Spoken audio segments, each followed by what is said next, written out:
Hello, everybody. This is the first time I am doing a proper hosting a Zoom meeting, all thanks to Urvashi Singh. See, like I told you earlier, Urvashi has this really powerful knack of making people do things in a community. So we have a question for you that what is Rajputana Collective all about?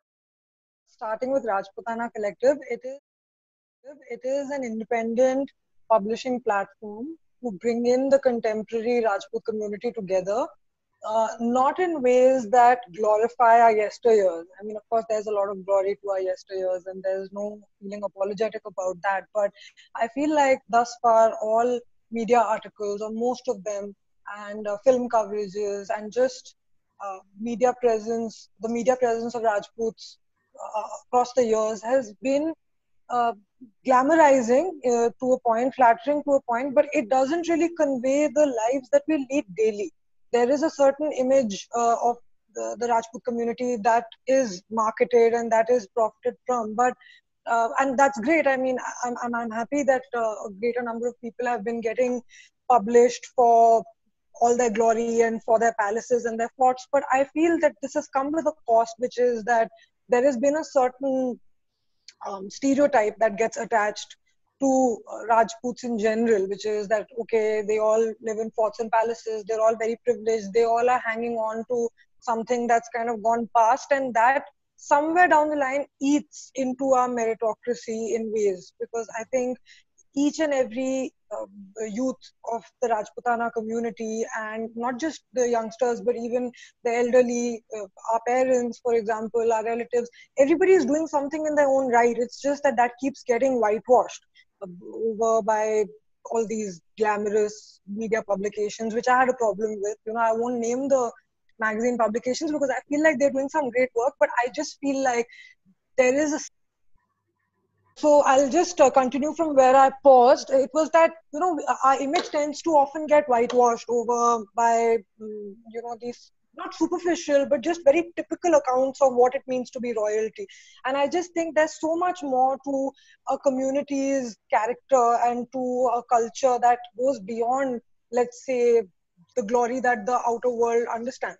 So Rajputana Collective essentially started, it was a small initiative by my first cousin, Bhavini Singh, and myself, where I was doing the curation and the writing and the editing, and she was doing the, the graphic design.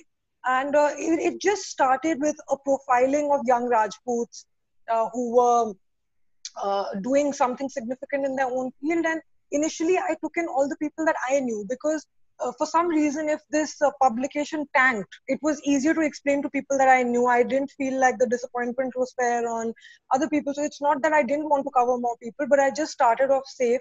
You know, since we were just newly registering, I had newly registered as a publisher. It was my first magazine initiative, and we were actually printing by the numbers, right? But it was never a commercial venture to begin with. It still isn't. And presently, where we're at is that we have a digital presence now, and I've digitalized the whole publication because the print media industry in general seems to be facing significant challenges when it comes to printing, when it comes to circulating, and the expenses of paper have gone up, and there's a lot of hurdles in between. So just to get the most out of what social media offers, you can still deliver honest journalism to people who are plugged into the right channels. So our Instagram, Facebook, website, all these social media outlets kind of still publish stories. They still, and the entire database of what I have published through Rajputana Collective is available for free now on the Rajputana Collective website. So that is what we do. Wow, that's a lot.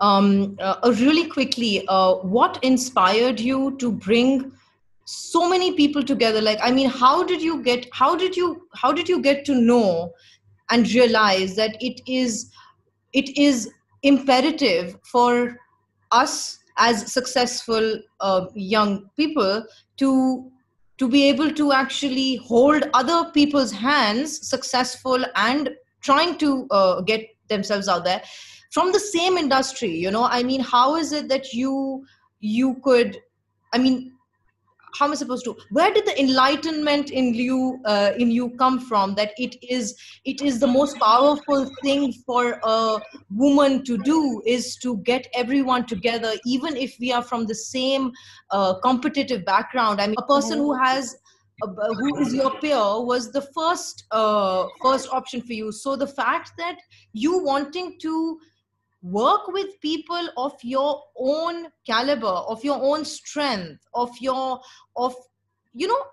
where today's world is so competitive about, I'm not going to tell her, or I'm not going to go and walk that stage with her, or oh, he's doing the same thing as I am, so you know, I don't want to click a photograph in the same, this mindset. How did you allow yourself to see it and actually go ahead with it, with Bhavani, who's been very inspiring to me even when I was in the 5th grade, like she was holding house captain. So That's a big question, but I'll just start off with a very simple answer. You know, like the name itself suggests, Rajputana Collective is a collective of people. And there is just a fundamental shift, probably, or a difference in, and not in a morally upright way, you know, it's just the way that I see the world. I don't think I see it in individualistic terms. There is an I and there's a we, you know. So I always saw it as a we, even if I'm a hotelier, I'm an upcoming hotelier. Um, how would I really blossom when it comes to choosing how another hotelier could treat me of my age or my caliber or superior or inferior? It's just easier to lend out a helping hand when you have a certain privilege, and you know, to be able to utilize that. Actually, it's funny because Rajputana Collective wasn't planned. It just started out. I'll tell you what happened. So it's actually a big coincidence. It was a July morning in New Delhi, and it was raining. So I hadn't gone jogging to the park. And I used to find yoga very, very, what do you call it, mundane. And, you know, I used to have a hard time just concentrating. So I tried doing some yoga at home, and it was pouring cats and dogs outside. This is 2016. And I was going through my Facebook feed after I gave up on yoga, and there was one MGD friend of mine, this friend of mine from, you know, primary school, Navjyoti Ranawat, who's still a very dear friend, and she had shared an article written by somebody on WordPress called Kuldeep Samra, and the title of that article said "The Royals of Kuku Land," and there was. ah, And there was an image of His Highness Jaipur, the present His Highness Padmanabh Singh Ji, and his coronation. And of course, that I think the Mysore wedding had just happened. So Kuldeep Samra was giving his commentary on the Mysore wedding and the Jaipur coronation, just basically trying to condemn other Indians who glorified us by saying that, you know, the Rajput community is a bygone community, and why are we valorizing a community that was essentially a group of British bootlickers? It was very crude language, you know, and I mean, I was very far from being offended by it, but I just saw that the article had too many historical fallacies. mhm. It wasn't consistent, and it was that same rhetoric that India has banned the, you know, the official titles, royal titles, and the privy purses, and Tipu Sultan, who did so much for the country, his grandchildren are pulling rickshaws, and they are steeped in destitution, and our Rajput community that barely did much for the nation, and it's because of them that we even kind of got colonized, and why are we constantly valorizing them right into the 21st century?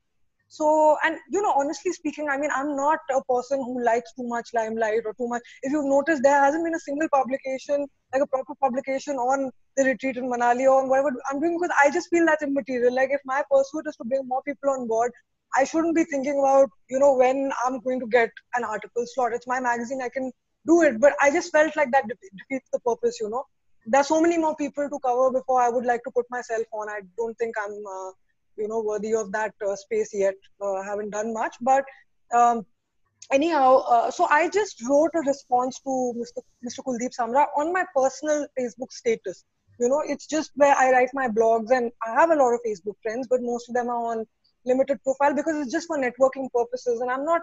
I don't put too many personal posts on Facebook, but this was a commentary that I'd put on, you know, and it was point wise saying that, yeah, Mr. Samra, and this is what is, you know, just inconsistent in your article. And I think we are done with having to feel apologetic for where we come from. We all are doing things in our own right, and if you talk about India being a democracy, then you should be able to have the grit to treat every citizen as a democratic citizen who's equal, not to patronize a certain community and not see even counter discrimination is a thing. I mean, you carry an ancestral burden of having to justify your achievements on the basis of a certain glory that they had earned, not just for themselves but for their country. We have a lot of us have ancestors who did so much for their people, who were honest rulers, and you know how so many movies show corrupt Rajput rulers and these corrupt landlords who are really wicked. I'm sure there have been people like that, but to just reduce a community to that is inherently problematic. And I thought, and anyway, I posted this and I'd gone on with my day. That evening, my maternal uncle, my mama, calls me up and he says that, I've given up drinking a long time ago, but I'm going to raise a toast to you. So I didn't know what he's talking about. I said, what are you talking about? He says that whatever that blog that you put, it's kind of gone viral. So I didn't know what blog, I never put a blog. It was just a status. What had happened was that Mrs. Malini had picked that up. You know how they keep putting these responses that went viral or whatever they mean by viral, but they had put that on, and that so then my status or my article had got a broader readership than I had initially intended for it to be. And so with Miss Malini, my parents started getting calls and it reached the chief minister. And I mean, I don't know whether I should be proud or embarrassed because I didn't mean to, I never thought it's going to go that far. And you need to be proud of it. Yeah, but I just didn't see it coming. And the culmination of it all, that Kuldeep, very, very humbled and flattered. And Kuldeep Samra issued a public apology and took that article down. I didn't mean for him to do that at all. Like, every person is entitled to their opinion, It's just that I think we are also entitled to give our opinion, our counter opinion, if we have any. And that's just what I was doing as a healthy discussion. There was no impassioned response or there was no emotional response. But yes, maybe a little bit, but it was more factual, and it was just very crisply putting that, you need to get your facts right. And this is the problem, and this is what is wrong with the way that narratives are told. So anyway, when this happened, what I started to realize was that one of the biggest reasons why we face the patronization or the generalizations or the stereotypes that we do is because we've never been a literary community, as a whole. We've had people to be very proud of when it comes to their literary achievements, but as a community, we've not had the literary agency that we should be having. Okay, not historically, that's fine, but it's high time we kind of reclaimed it now. So I thought, okay, what can I do in order to help or enable other people like me who are doing things, who see life very passionately, to be able to write their own stories, and for those people who are shy, to be able to write their stories for them in the closest manner that they would like. Because there's so much, like there's this African proverb which I had mentioned in my article to Kuldeep Samra, which said that as long as the lion learns to write, it will always be the hunter's story. So you need to kind of reclaim the pen and tell your story, because history is just a partial retelling of the past by those who were powerful to their gains. So now that we are getting into a more equitable world, true equity lies in every community, in every person being able to express themselves and in a literary way. Or because see, I mean, maybe 200, 300 years later, this will be history too. We all might be an important part of history, or even if one story inspires another person or gives them a reason to carry on doing what they're doing, because at the end of the day, we're all looking for validation. History is validation. What you did gets recorded, that is validation. So it could be the biggest person or it could be the humblest person. They all want a certain amount of acknowledgement for what they're doing. Even a celebrity gets excited by a magazine post or an article. Why? Because that is an acknowledgement of their presence and of their effort. So Rajputana Collective, very putting it into a nutshell, just acknowledges people for what they're doing in a community-centric way. That's it. Yeah. That is, you definitely have managed to win a lot of hearts, and you have definitely managed to inspire a lot of people out there. I mean, and this is not, I'm not giving you validation. I'm merely telling you the truth of who you are. So it's like you standing in front of the mirror and, I've sent you these little notes and messages and so jumping from this to why I actually want to talk to you like this, So a lot of us want to write, and we really have some amazing stories to tell.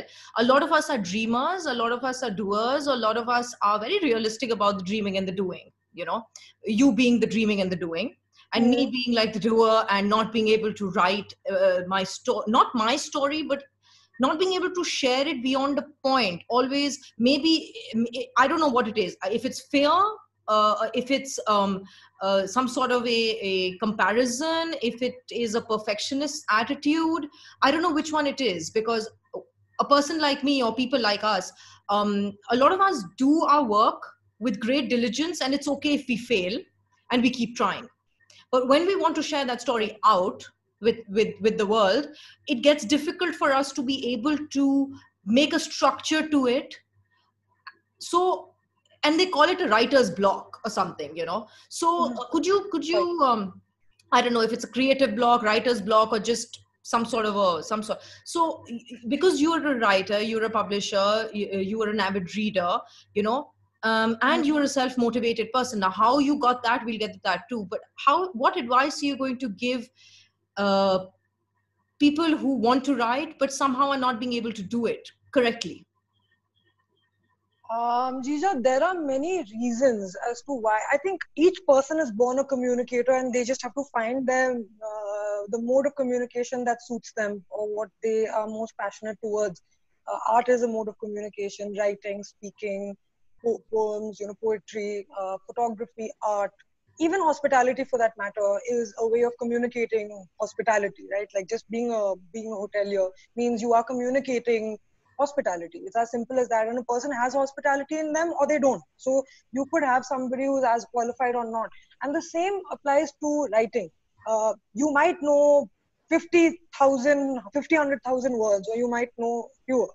But what is needed to convey your story, or what you are willing to, or what you are intending to convey, is simpler than we often think. So I would say that taking the first step is the hardest, but once you've taken it, you've just got to dwell on a certainty and this faith, this feeling of faith that there are more people like you out there. I mean, I'll tell you out of personal experience that when through certain years my life took a major shift, in the way that it was going, I found that when I was more programmed and more, in tune with myself, I actually also came across more people who I had more in common with and I had more to gain from.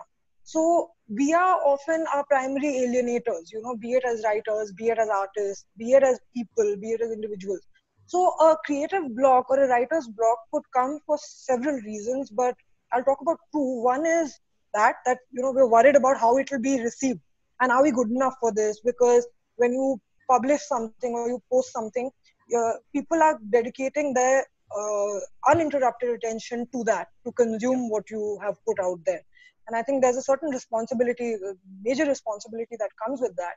But you've got to be kind to yourself and give yourself a chance, because the market out there that reads is so immense that people, and especially through the internet, people will find their way through to you.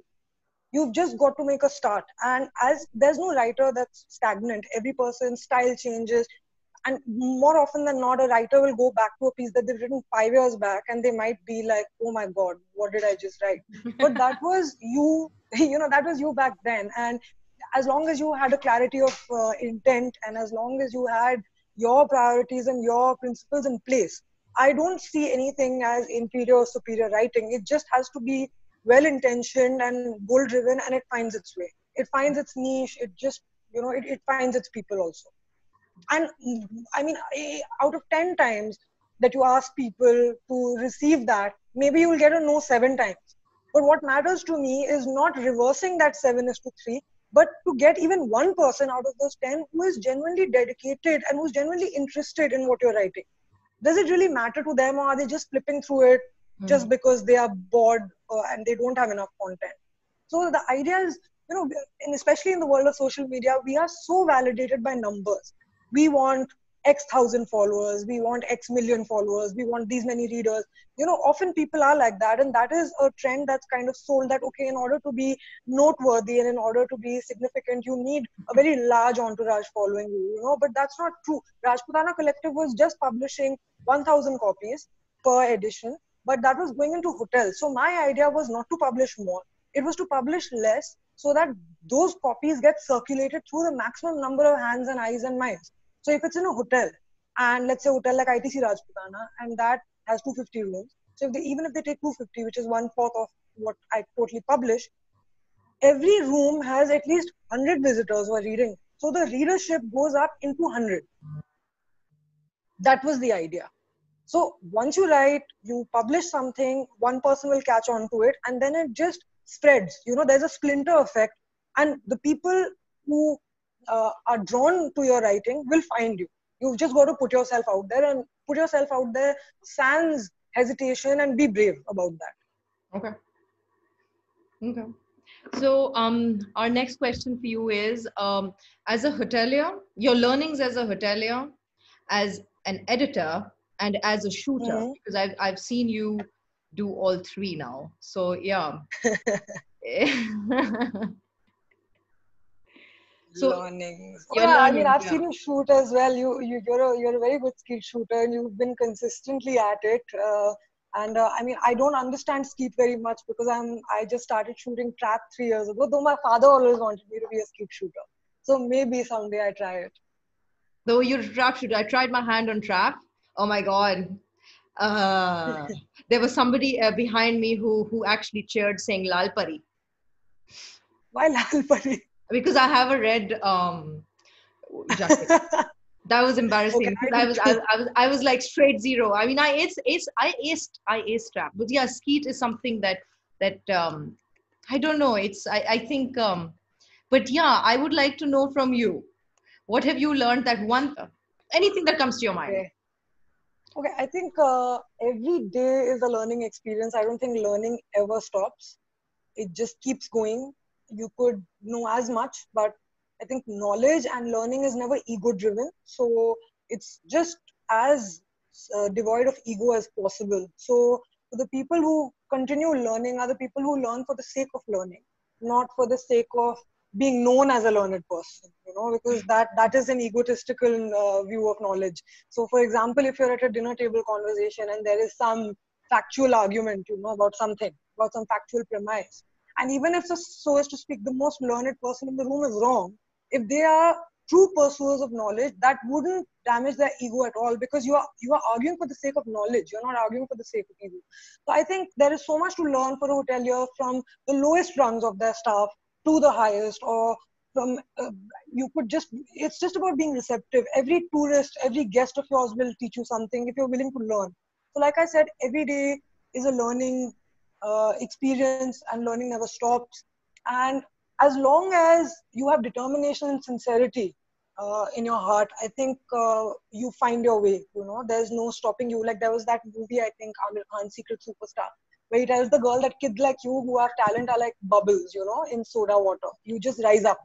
So when you stop worrying about it, or when you're just goal driven and you're doing it not for altruism. See, there's also a problem with altruism when you feel like, oh, I'm doing this for so many people. Again, there's ego to it, because it's I for other people. It's like, okay, so that puts me at a moral high ground. That's also problematic. You've got to do it because that purpose speaks to you. And at the end of the day, we are doing it for ourselves. So even giving, Jija, like for that matter, I feel has selfishness, because it makes you feel good, so you give. And I think selfishness has just been villainized so much. So when you work, instead of trying to understand yourself as this altruistic person, you just take yourself to be the selfish person who's out to do what they want. And you do it like a horse with blinders. You don't look left or right as to who's glaring, who's watching, who's applauding you. And as long as you have sincerity, like you don't have any ill will for anybody in your heart, and you're goal driven, you're willing to make your mistakes. The moment you rid yourself of a certain amount of ego, you're not scared of failure, because you know that you will bounce back up because you're determined enough. And at the end of the day, and these are all borrowed learnings. I don't think I've been enlightened to kind of generate them myself, but these are learnings, the validity of which I have tested through my experience since I started working. And one last thing, I think whether it's shooting, hoteliering, or Rajputana Collective, at the end of the day, the only race that matters is the one you have with yourself. It doesn't matter. Like shooting, you're a shooter.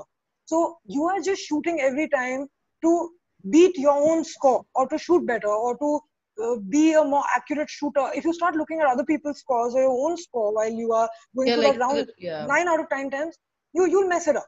Yeah, so you've just got to look down. For the love of the game, or for the love of doing something. Absolutely. And Yeah. shooting for one, it's one sport that I just took up 2 years ago, but it's a sport that's so close to my heart because everything that good shooting requires you to look at the floor, look down and don't keep looking around, look down, keep what you're thinking in your head, be quiet, be graceful about it, be patient, be calm. These things apply to life. And at the end of the day, it doesn't matter. Like the best shooter could sometimes score a 10 on 25, a 7 on 25, and you could get a 25 on 25 just out of sheer fluke. The idea is to keep making that consistent. If you can be consistent, in your 20s out of 25s, that's what makes you into a good shooter. And it's always process driven. I don't think the moment you become goal driven, again, you mess it up. The attention has to be on the process. So some people join certain modes of trade saying that, okay, this looks really glorious and wow, I'll get an award, or this milestone looks so great. They're missing out. Uh, Basically, the struggles and the falls and the hard work is often censored to make something look very glamorous. But I think it's that should be glorified and which should be given so much glamour, because that is what makes you into a great person. Like they say that a successful person is somebody who is willing to never give up. They just kept trying till they made it. So that is what I've learned. Wow. So, jumping to another question, which is again about awareness and something very, very close to your heart.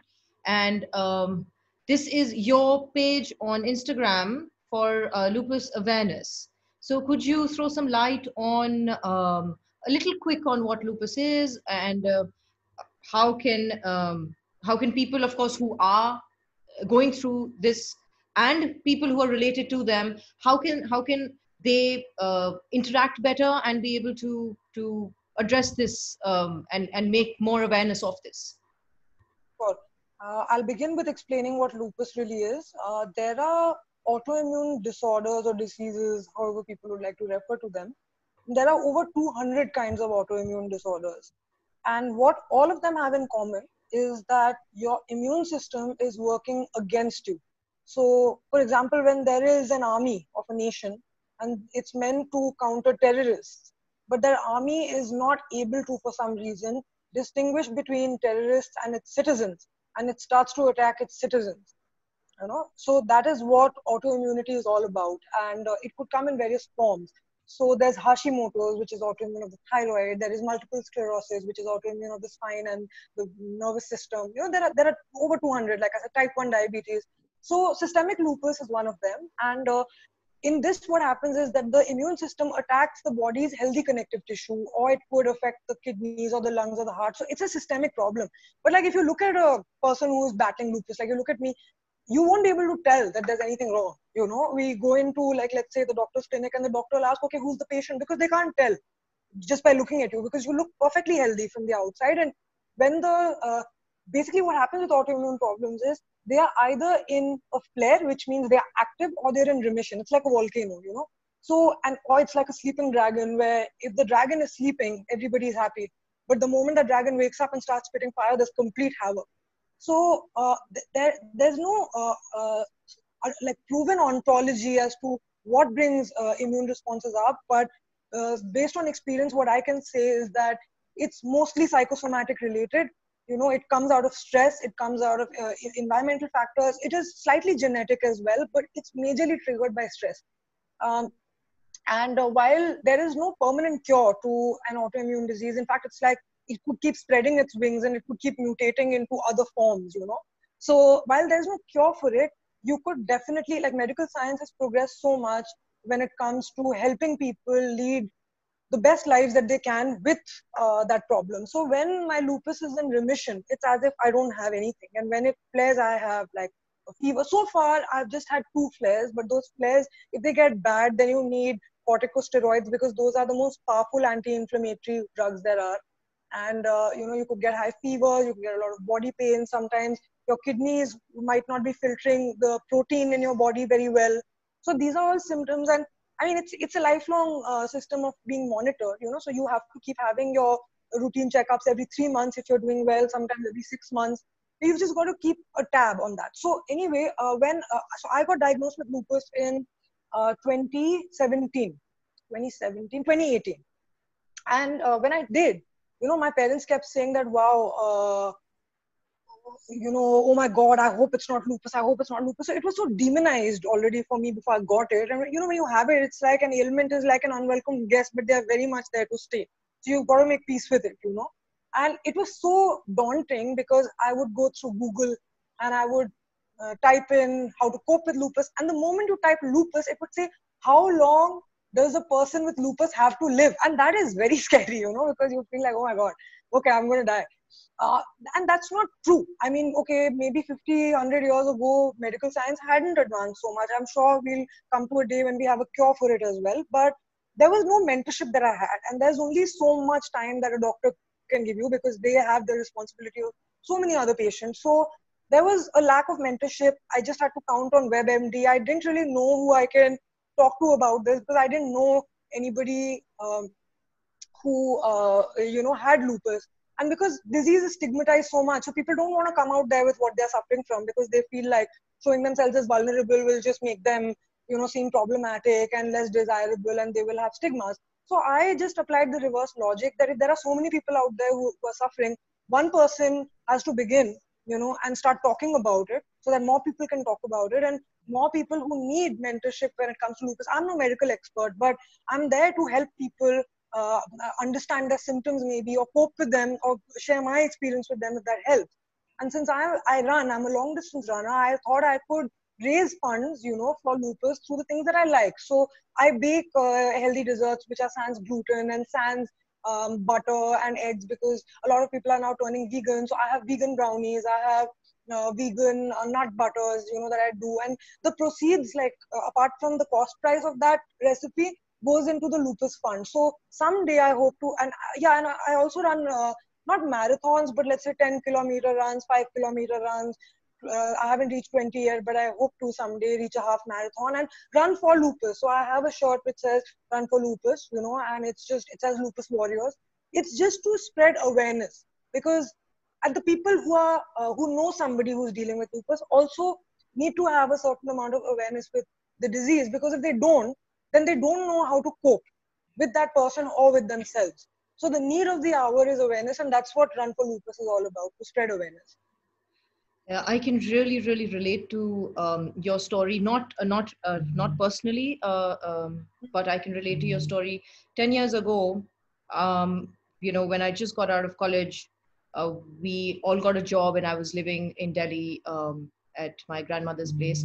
Very kind and generous of her that we had an amazing apartment to ourselves. But I was living with my closest friend. She is my best friend, and she's very much there. But she also was suffering some sort of a autoimmune, and she was a Kathak dancer, and she was beautiful. She was everything a woman possibly wanted to be, be it the looks, be it the brains, be it the fingers, be it the dance, be it the vocabulary. I mean, all of it. Hindi, English, Sanskrit. I mean, she was all of it. And the next is that she's suffering this bone degeneration sort of a thing. And she went to doctors after doctors after doctors. There were all sorts of diagnoses, to an extent of which, you very generous when you said, and you slightly harsh, but I would not interfere there. But she also said that probably it's psychosomatic, and she used to make sure that she pushes herself, and now why am I saying this? Because I am the spectator, and felt i I felt her pain when she was refusing to believe she was in pain. And she's a beautiful person with great sense of sarcasm, and I could never understand her sarcasm, and I used to get angry with her, and I used to be like, what is this rubbish? And it so by and that, of course, then she started to take her own course in her journey, and she's got a beautiful life partner now who understands her very well. And we are telepathy in touch, but we're not in touch like that. But again, I mean, there are no questions asked, but that's what I was going to next, that so many times, as a friend, as a sister, as your companion, you don't know how you want to help, and you don't know how to help. So if you try to help, you actually land up hurting more than you are helping. So what is it that if you do have an advice? If you don't, then we can just jump to the next question, because we have a lot of questions coming in. How can people who really genuinely love you, really genuinely want to help you, what is the best thing for them to do? Like back off, do something, or do nothing, or question you? How do we understand the pain within when you yourself, not just you, I mean everybody out there. I work with a few people also who are suffering, certain type of things. So I just wanted to know, how can the empathy level be balanced? See, Jija, first and foremost, when somebody who's very dear to you or matters to you is diagnosed with any chronic disease, it's very difficult to accept for several people. I'm not saying for everyone. Like for my father, initially when I was showing scary symptoms, he was saying that maybe it's just some deficiency. I don't think it's anything more, and I'm sure we'll fix it. And he was there when the diagnosis happened. And for the longest time, he would keep saying, "But why you? Why? You've lived a healthy life, and you're an athlete, and you've always eaten wholesome foods, and you had good habits, and you're not a smoker, you're not a drinker, and why is it that you got lupus?" So that is still a stage of denial. Anybody could get an autoimmune problem for reasons that are not fully understood. And at the base of it, it is something fundamentally deep in your body resisting something. That is why your immune system is getting triggered.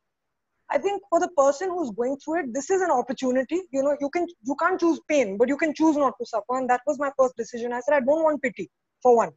So never ever make the mistake of sympathizing with a person in a way that makes them feel pitied, because one can do a lot with empowerment, with a sense of empowerment when they are battling with this. This is chronic. So people with autoimmune problems or chronic issues are going through it every single day, whether or not they manifest their pain or they don't. So the first step is accepting, that, okay, it's here, and we've just got to deal with it for whatever reason that it's here. And we could honor it, as a condition. And you just have to try and help the person in not distancing their life from the problem, but helping them not make their life all about that problem. Your whole life doesn't have to revolve around lupus. During the time when I was diagnosed, I'm not joking, in 2 months, I must have met some 20 doctors, okay? Because my parents had taken me to Delhi, then we had gone to Bombay, and we had met because they were so worried. And it was a double whammy because there was systemic lupus and there was endometriosis, and there was an 8 centimeter large cyst that needed removing. But because of the lupus flare, I couldn't go through surgery at that point because the fevers were too high. So we had to wait for one to subside in order to act on the other. And that is precisely when I took up shooting. So I feel like one thing to do is to firstly accept. Secondly, like I was saying, when I met all those doctors, the greatest rheumatologist that I met in Delhi is this doctor called Dr. Rohini Handa. And one in Bombay is in the Hinduja Hospital, Dr. Balashekar. And Dr. Balashekar and Dr. Rohini Handa both said the same thing. They said that, okay, your problem right now out of 10 might be at 3. The idea is to keep it at 3. And God forbid if it ever does go ahead, you only give it the attention that you owe it. You don't give it more, you don't give it less. So you stay disciplined, but you practice everything in moderation, including moderation. You understand that's the key to it, that you do practice moderation, but sometimes even moderation has to be exempted. You have your fun, you let your hair down. If your blood work is fine, if it's in remission, I have a good time as well, when I'm feeling well. And you've got to listen to your body. This is also the time when I became very spiritual. So for the people around who want to help, first, to not be in denial. Second, to educate themselves more. I think people are not inherently bad. It's just that they act in insensitive ways, or just because they're not educated enough on the problem, or they're, probably practicing some ignorance. So the only way to get done with that is to educate yourself as much as you can on those problems. Read up. Like my mother has an autoimmune problem too, and she and I understand the problems well because we keep reading about what we are contending with. I keep telling my father that, the more you read about these things, the more you examine journals, the more you examine written material, the better equipped you will be with even supporting someone. So you won't have to just let them be. You won't have to say nothing, say everything, question them. You'll just know as you keep getting educated. And to be kind, because often people around you start resenting the problem, thinking that it's coming in the way of everything. But one just has to make peace with the fact that no one has chosen it. It's there and you could live with it, like I said. So education and not being in denial are two most important things. We've got a very quick question. Ma'am, how can a normal person from a non-Rajput family save heritage or work on its conservation? So if you could just probably inspire this person. Sure. Firstly, sir or ma'am, I think Rajputs are as normal can be, and as we have our insanities as well. So I think that's just a part of normalcy. So, I mean, if your question was how can a non-Rajput help, I think there are so many initiatives that are out there. So again, you just have to put yourself out there. I'm more than happy to link you on to conservationalists or archaeologists that I'm in touch with. Rajputana Collective is a useful platform to an extent for you to get in touch. You could see one thing that I offer is, let's say that person is going through the articles and they want to get in touch with X person, or whoever's getting featured. I take that person's permission, and if they are willing to, I put them both in touch, direct touch. So it's not that they're talking to their office or they're talking to the secretary, they're talking to the person themselves, and they can collaborate further. So there's a lot of initiatives out there that there are people out there who are working around conserving. There's actually a very credible young lady called Eshani Gupta who had authored 2 pieces in the last edition of Rajputana Collective, and she's not a Rajput, but she's working on starting some heritage foundation that helps in restoring certain dilapidated Havelis and all that. So, I mean, see, you don't need to be a Rajput to be a custodian of culture or heritage. You could just be anybody, and you're more than welcome. So, you could always log on to Rajputana Collective, and if there's Eshani or anybody that I can put you in touch with, there are plenty of people out there who are waiting for you to just reach out to them. So you just have to reach out. That is very helpful, and that is so true. The more the merrier, because conservation and preservation of any sort of heritage, be it natural heritage or material and cultural arts, is very important, because that's people make heritage, and the more interest we can get into ourselves and more hands we can join, it's going to be like this larger sort of a fortified structure. So absolutely. Thank you for that question. Absolutely. And the last question is a day in life of Urvashi Baisa. How do you motivate yourself, inspire yourself? How do you see the difference between inspiration and motivation? And this question is for all those people who call me up and tell me that everything is perfect in my life, but I am so bored. Okay, so when I was sitting yesterday, like there's no interview that I take casually, because the person who's interviewing you or the person who's in conversation with you is giving you so much time and attention, and all the people who are channeled. So there's a great responsibility that one carries when they are addressing an audience. So I was just going through certain reflections so that I could better deliver certain answers, or if there are certain points of discussion. So it just got me thinking about Rajputana Collective and Manali and everything run for Lucas and all of that. So I would say, my mother would often tell us when we were small. Sometimes if we told her, Mama, we're very bored, she'd say, but how can you even be bored ever? Because boredom is just a symptom of a dull mind. And I don't mean to say that the people who are bored are dull. I don't mean that at all. I just mean that they are not letting their creative energy flow. They are their own impediment. So if you are bored, the only thing that needs fixing is yourself. For a person who is truly in tune with themselves will never be bored. See, you must have noticed in these times of quarantine, for some, it's been a blessing. For privileged people, I'm saying. I mean, it's very heartbreaking to see all the, millions of migrant workers and all suffer. And I keep watching the news, and we're trying to do our best by contributing, by not getting anybody off the payroll from the hotel industry and all that. But I'm saying that people like you and me who are privileged enough to be able to afford sitting at home for these sustained periods of quarantine, there are some people for whom it's a blessing because they're enjoying time with themselves and just being slow. And for some people, it's like this punishment, and it's this intense, because they're saying that, we're losing our minds, like we can't deal with this anymore, and the lockdown needs to end for our own sanity and for the economy, but yes, for our sanity.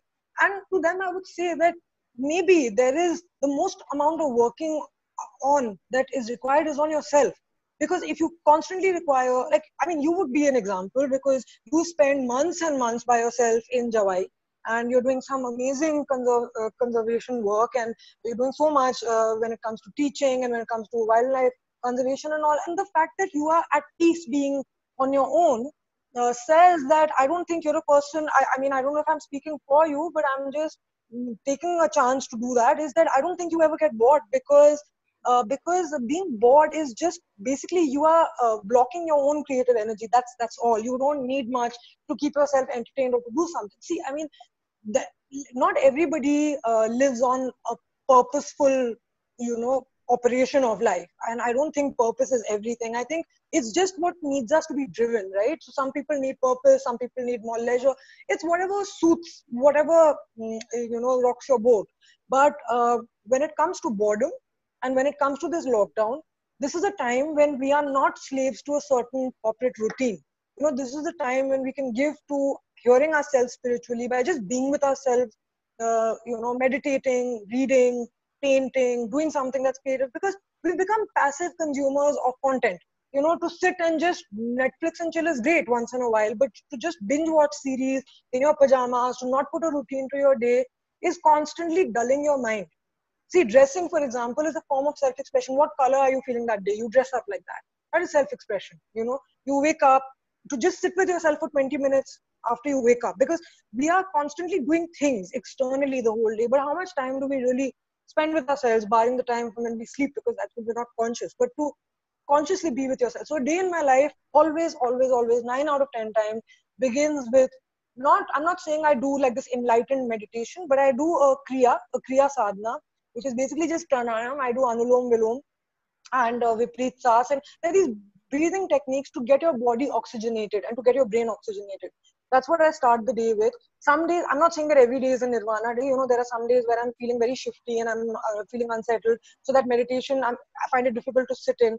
There are some days when it just comes naturally. So we are also not static beings, right? So it's different, but to just attempt it every day gets you somewhere. And I'm telling you, I mean, ever since the lockdown started, the meditation has been a part of my daily life. It's easier to do that, sans the pressure of work. And there's so much that I feel that has internally changed. And, the more you practice meditation, you'll just be able to sit with a tree, you'll be able to sit with a leaf and you can just be engrossed. Like you will just be in your own. And for people who are lonely, loneliness and solitude are two very different things. I mean, I'm sure you and I know solitude because I'm in Manali for so long on my own and I don't crave social life, which is not to disrespect it. It's just that I would go out there and meet people because I'm fond of them. But if I'm not able to meet them, it doesn't impair my functioning, because if you're lonely, like Sadhguru says, you're in bad company and you need to do something about that, because Okay. if you are solitary and you are happy, uh, you should be able to make peace with yourself. So boredom is a blockading of your creative energy, and the only way to let that flow is by spending more time with yourself. I think that is just, it's a very rhetorical answer, but I think that's the only way out is in. Like, I'm not saying Sadhguru is my guru, but he's made very powerful kriyas available to people. So while I don't respect, honestly speaking, I don't respect a lot of his political views, and I think it's a tragedy that several spiritual mystics are made to comment on everything, which That's shouldn't be the unfortunate. case. It's just very unfortunate, and he is of course often very misunderstood, and he often is he does I mean, he has his subjective views. He's a human being too, right? But I really appreciate people like him who've made very, very powerful forms of kriya, like I said, available to the mass audience. These were only available to sadhus at one point. But for us to be able to do, let's say, the Shambhavi Mahamudra, or to be able to do the Surya Kriya, these are, and I'm not saying that there's one road. Like, I think all roads lead to Rome. So whatever, helps you, whatever works for you is legitimate enough. You don't need anybody else's validation on that. But these are just tried and tested, and they are taught to you in a certain way that you can do them yourself with your own discipline. So I definitely recommend that, because yesterday when I was sitting, and this is just like towards the end of answering your question, there is a Maslow's pyramid that we most of us studied in school if we had psychology. That pyramid basically had our basic needs, and then those needs keep getting complex, right? Yeah. So there's basic physical shelter and all at the bottom, and there's self-actualization on the top. So the moment you get past your physical and your material needs and your food and your shelter, your problems, like every person is in some kind of crisis. You can't say that a rich person has no problems or a successful person has no problems. Sometimes a successful person is the loneliest. because they have put so much at stake for that success, be it in their personal life or with their health. So the higher up you climb on that pyramid, the more existential your problems become. And the only solution, see, a person who doesn't have a roof on their head doesn't have the time to examine whether they are thin or fat, because they're too busy working for their livelihood. The moment they do and they have certain luxuries, they will worry about how fat they are or how thin they are, which is, of course, a lot of power to people who are getting fit. But what I'm trying to say is that the higher you go up in that pyramid of your needs, the more well equipped you are, the more successful you are, the more privileged you are, the greater the need for you to emphasize your spiritual development. Because if you're not able to pay attention to your existentialist problems, which everybody has, like I said, autoimmunity also for me came out of this deep conflict inside myself, which said that, I don't understand myself and maybe I'm not, worthy of that understanding. So despite all that success, I think to destigmatize mental health, like at one point, I think I was clinically depressed, and I had all these issues. And that was when it was like an alarm bell. It's unfortunate that as human beings, we require an alarm bell to do things that are very obvious, And I started to meditate then. I started to prioritize my mental health. And honestly speaking, I don't think I've been happier. Like, and happiness is an active state of mind. I think you'd agree, but it's contentment, that we all yearn for. And to be able to be truly content is all inside. You could shop till you drop, but that's not going to make you content. Yeah. It's all within you. And like I said, the higher we go in that existentialist ladder, the more important it is to spiritually awaken. Thank you. That has been wonderful, and we've got a very beautiful comment.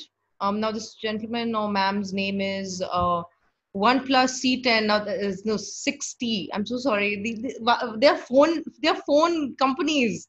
Okay. Even I'm very challenged. Like when it comes automatically sign in, mine just came as Galaxy 10. I know, and I kept wondering who's this Galaxy because I was looking for Rishi. So this person is saying more power to the both of you. So more power to you, Rishi. You both are doing great in your respective. You are both doing great in your respective fields. Many are inspired from you and even my younger sister also. Thank you, ma'am, for inspiring us. My name is Ankit Joshi from Kishangarh. Thank you, Mr. Joshi. It's been a pleasure. Thank you so much, Urvashi. That's been so kind of you. Thank you, Jija, Kamagani, and thank you for having me on board. It's been an absolute honor. And while, of course, you've had a lot more time to credit me on how much, whether I'm inspiring, but it's, we look up to people like you, you're an older sister to me. And we look up to people like you, to Bhavani, Jija, and, more power to you all and to your stories, because that's what gets the younger generation going. So keep up with all your work and remain as you are. It's a matter of pride to see where you're getting at. Thank you, and I hope all of us can keep holding each other's hands and making this circle stronger. Sure. Thank you, and my respects, Garpe. Thank you. Bye. Bye. To you too, Kamagani. Bye. The owner of Urvashi Retreat in Manali and editor-in-chief of Rajputana Collective. So I'm going to be posting this online so all of us can go back to it, and you'll always, if you play it again and again, you will realize there is so much hidden into words, into lines. So see you online soon, and I'm looking forward to meeting you again on a Zoom session which is more organized. So thank you so much for your time. Take care of yourselves.